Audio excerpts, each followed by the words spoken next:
Hi guys, welcome back to my channel. अब हम करेंगे 21 इलस्ट्रेशन असेसमेंट ऑफ कंपनीज, जो कि एग्जाम के लिए इंपॉर्टेंट क्वेश्चन है। क्या बोल रहा है कि the Manas limited gross total income for the previous year ended on 31 March 2020 has been determined has follows. उसमें दे रखा है interest on government securities 50,000, profit of business 11,10,000, dividend from a Indian company 25,000 जो कि एग्जम्प्ट होता है, dividend from a foreign company जो taxable होता है।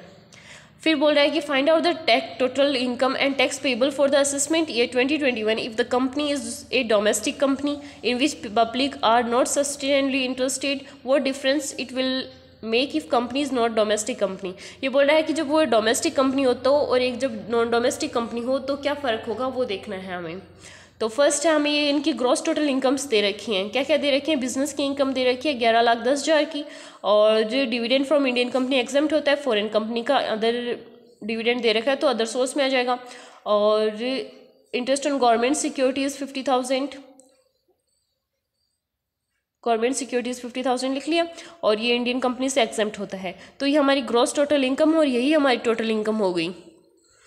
फिर है, इस पे हमें टैक्स निकालना है हमें। तो इसमें कुछ अलग तो पॉइंट है नहीं जिस पे अलग रेट लगती है, जैसे कि ये है, ये है, ये है, ये है, तो इस पे नहीं दे रखा। ये दे रखा है डिविडेंड फ्रॉम इस फॉरेन कंपनी। अब इसमें क्या किया है कि हमने 18 वाले में तो उसको स्पेसिफाइड माना था, लेकिन इस क्वेश्चन में इसने क्या किया है कि इसको स्पेसिफाइड नहीं माना है। तो नहीं मानना है तो इस पर अलग रेट नहीं लगेगी।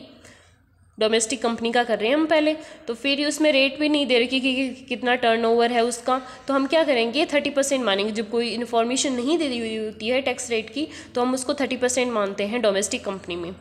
तो इस पे पूरे पे 30% लग जाएगा। 4% हेल्थ एजुकेशन से सेट हो जाएगा, तो हमारी टैक्स लाइबिलिटी ये आ जाएगी। अगर ये इसको स्पेसिफाइड मानता फॉरेन जो डिविडेंड हो रहा है, तो इसमें जो 18 में हुआ था वो 15% चार्ज हो जाता।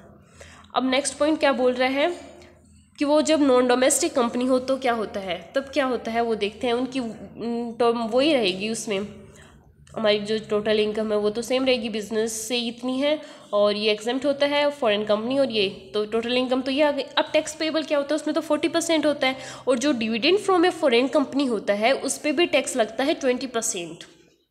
फॉरेन कंपनी मतलब अगर जब वो नॉन डोमेस्टिक कंपनी हो तो जब उसमें डिविडेंड आ जाए फॉरेन कंपनी से तो उस पर टैक्स रेट होती है 20%। मतलब फॉरेन कंपनी है ये, और इसको डिविडेंड मिल रहा है फॉरेन कंपनी से ही, तो वो कितने % टैक्स होता है उस पर 20%। तो इसमें से 12,10,000 में से कितने हैं, 50,000 लेस कर दो, जिस पे लगेगा 20%। जो बचा 11,60,000 है उस पर 40% लग जाएगा। फिर 4% हेल्थ एजुकेशन सेट कर देंगे तो टोटल टैक्स पेबल आ जाएगा। इक्वेशन यहीं कंप्लीट होता है। मैं आपको 18 में भी बता देती हूँ कैसे इसमें हमने इस पॉइंट को कैसे लिया है, dividend from a non domestic company.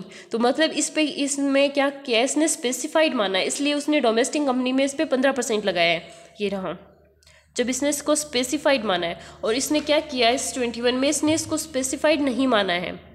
तो इसकी एक ट्रिक हो सकती है कि आप इसको ऐसे याद रख लो कि इसमें दे रखा है कि नॉन डोमेस्टिक कंपनी, तब तो इसने 15% चार्ज किया है। और जब इसने लिया है फॉरेन कंपनी तो इसने इसमें 15% रेट नहीं लगाई, इसको नॉन स्पेसिफाइड मान लिया। ऐसे कर लेना आप, तो आपको कुछ हिंट मिल जाएगा। Thank you for watching.